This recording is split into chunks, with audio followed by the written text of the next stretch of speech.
పెట్టుబడుల ఆకర్షణే ఎజెండా. తెలంగాణ అభివృద్ధికి బాటలు వేయడమే లక్ష్యంగా సీఎం రేవంత్ జపాన్ పర్యటన కొనసాగుతోంది. జపాన్లో 5వ రోజు సీఎం రేవంత్ బృందం పలు కీలక ఒప్పందాలు చేసుకుంది. అరుదైన గౌరవాన్ని కూడా దక్కించుకుంది. జపాన్లో పర్యటిస్తున్న రేవంత్ రెడ్డి బృందం ఒసాకాలో జరుగుతున్న ప్రతిష్టాత్మక ఎక్స్పోలో తెలంగాణ పెవిలియన్ను ఘనంగా ప్రారంభించింది.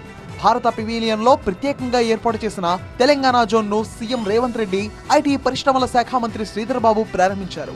బిజినెస్ రౌండ్ టేబుల్ సమావేశంలో సీఎం బృందం పాల్గొంది. రాష్ట్ర సాంస్కృతిక, వారసత్వ, పర్యాటక సంపదను ప్రతిబింబించే ప్రదర్శనలు తెలంగాణ పెవిలియన్లో ఏర్పాటు చేశారు. రాష్ట్ర వైవిధ్యమైన సంస్కృతి, అభివృద్ధి చెందుతున్న పారిశ్రామిక అనుకూల వాతావరణం, సాంప్రదాయ కళలతో పాటు పర్యాటక ఆకర్షణలను ఒసాకా ఎక్స్పో వేదికగా ప్రపంచానికి చాటి చెప్పింది టీం తెలంగాణ. ఈ వేదిక ద్వారా అంతర్జాతీయ పెట్టుబడులను ఆకర్షించే దిశగా తెలంగాణ ప్రభుత్వం ముందుకు వెళ్తోంది. ప్రతి 5 ఏళ్లకోసారి ఒసాకో ఎక్స్పో నిర్వహిస్తారు. ఒసాకో ఎక్స్పోలో ఇండియా నుంచి పాల్గొన్న తొలి రాష్ట్రం తెలంగాణే కావటం విశేషం. ఇంతవరకు ఏ ఒక్క రాష్ట్రం కూడా ఈ ఎక్స్పోలో పాల్గొనలేదు. ఇండియా నుంచి ఒసాకో ఎక్స్పోలో పాల్గొన్న మొట్టమొదటి రాష్ట్రం తెలంగాణ.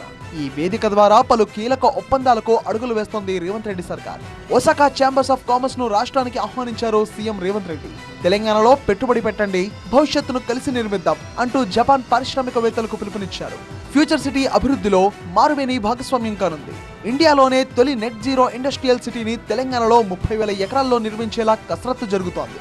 జపాన్ పర్యటనలో భాగంగా IT, pharma, EV, electronics, textiles పై Revanth Reddy team special focus పెట్టింది. డ్రై పోర్ట్, మెట్రో విస్తరణ, రీజనల్ రింగ్ రోడ్డుతో పాటు దిగ్గజ మౌలిక సదుపాయ ప్రాజెక్టులపై దృష్టి సారించింది. హైదరాబాద్ ను గ్లోబల్ తయారీ కేంద్రంగా అభివృద్ధి చేసేందుకు పలు ఒప్పందాలు చేసుకుంటోంది. మూసీ ప్రాజెక్టులో టోక్యో, ఒసాకా నగరాల మోడల్ ను ప్రభుత్వం అనుసరించనుంది. మూసీ నదిని 55 కిలోమీటర్ల మేర గ్రీన్ వేగా అభివృద్ధి చేయనుంది ప్రభుత్వం. ఒసాకా పర్యటన పూర్తయిన తర్వాత హిరోషిమా నగరాన్ని మంగళవారం రేవంత్ రెడ్డి బృందం సందర్శించనుంది.